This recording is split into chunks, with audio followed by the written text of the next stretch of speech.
May mga kaluluwa nga bang hindi matahimik sa lugar na to sa Cagayan de Oro? Mga kaibigan, ito ay ang Cagayan de Oro Hall of Justice na binansagang isa sa pinakamisteryosong lugar sa Mindanao.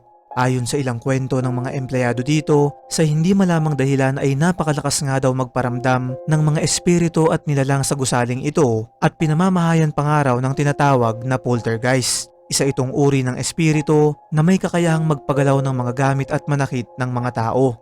Madalas nga daw na bigla-bigla na lang nababalibag ng napakalakas ang mga pintuan, lalo na sa banyo. Alam nyo ba na sa Japanese folklore, naniniwala sila na ang mga poltergeist ay ginagamit ang mga banyo bilang kanilang portal papunta dito sa ating mundo. Sa panahon natin ngayon ay isang abandonadong building na ang Cagayan de Oro Hall of Justice nang magkaroon ito ng malaking sunog noong January ng 2015 na dahilan upang sila ay lumipat sa Goldridge Building malapit sa SM City Uptown.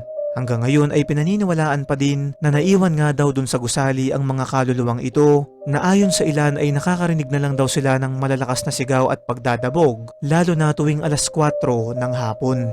Sa mga kaibigan nating nakapagtrabaho dito ay may alam ba kayong kwento sa lugar na to?